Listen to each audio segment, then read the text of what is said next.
The art of the gunblade was thought to have been long forgotten, but 1,000 years later, gunblades are back with the stylish and dynamic Slayer. If you're new here, my name's Zio, and I primarily cover lore content for this game. Today we'll be discussing Slayer skills, Photon Arts, and core gameplay mechanics. So grab your gunblades, and let's shoot, slash, and slay in style. To start things off, we'll take a look at the core skills. The vast majority of these are centered around the gunblade. Gunblade Focus builds up a meter that fills up as you hit enemies, up to 5 levels. Gunblade Focus Gauge Amplifier speeds up accumulation, but only for that first bar. Attack potency and offensive PP recovery increase as you fill this up. It also cuts down on PP cost, but if you go too long without hitting anything, it resets to 0. But with reset PP gain, you'll recoup a certain percentage of PP based on how much focus you had. When your focus is maxed out, you gain access to Gunblade Focus Overdrive. This boosts the effects of Gunblade Focus for 30 seconds. Hit it again before the timer runs out to unleash a powerful finishing attack. Unleashed Rage cracks off a powerful blast after you fill up a meter by using Photon Arts. Gunblade Focus Overflow fills this up faster with max focus. You'll get a nice bump in your critical hit rate with Unleashed Rage after effect.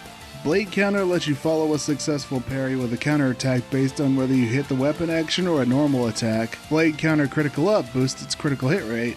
Mobile Blade does a forward moving slash when you hit the weapon action alongside a directional input. It gives you invincibility frames too. Mobile Blade Counter works just like its stationary counterpart. Short Ranged Hotshot boosts attack power when you hit an enemy with a normal attack up close. Relentless Blade cracks off an additional slash when you hit your normal at a certain time during a Photon Art. Relentless Blade Reinforce increases its attack power.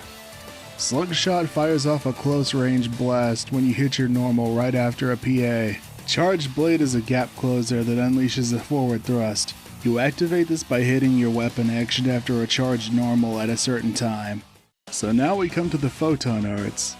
Each PA behaves differently based on whether or not there's a directional input. We'll call these Stay Arts and Move Arts. Shifting SEGA does a forward slash followed by a close range blast in its Stay Arts form. Its Move Arts form is a gap closer that does a forward thrust followed by a close range shot. This has somewhat short reach compared to other mobile PAs, but it does have vertical tracking. Flowing Sirius does a series of slashes in front of you in its Stay Arts form. Hitting it again will do another step. The Move Arts form does a forward spinning slash. This one has a longer reach than SEGA does, believe it or not.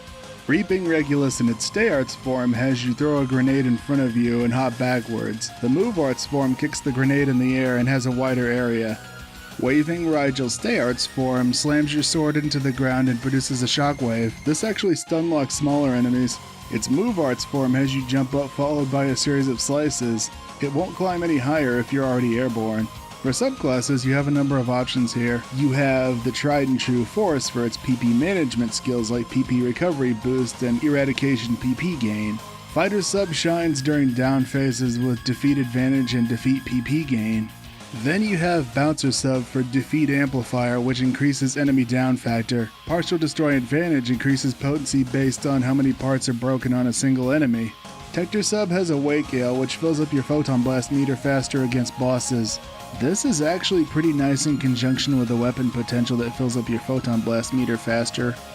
Honorable mention goes to Hunter for its survivability with Flash Guard and Hunter's Physique. Slayer does have the lowest base HP of any class. Add-on skills can be something of a crapshoot. For Slayer itself, you have Downed Enemy Critical Hit Rate Up, which boosts your crit rate against downed enemies. Then you have Reduced PB Cooldown, which as the name suggests, decrease the cooldown time of Photon Blasts. A few other nice ones are Ranged Potency Up and Photon Blast Power Up from Ranger. There's also Critical Hit Power Up from Fighter, and then you have Critical Hit Rate Up from Braver. For skills, of course, grab all the Gunblade specific skills, then max out all the critical skills. This will let you work with Slayer as both a main and a sub. Alternatively, you could just get 1 point of PP gain and put the rest into Overflow. Well, that was Slayer for you. Now I ask you, gentle viewer, what's some of your favorite Slayer tech? If you found this at all helpful, well, you know what to do. As always, thank you so much for watching and for the continued support. I hope you enjoy Slayer as well as the rest of your day. And remember, to thine own self be true. Until next time, farewell.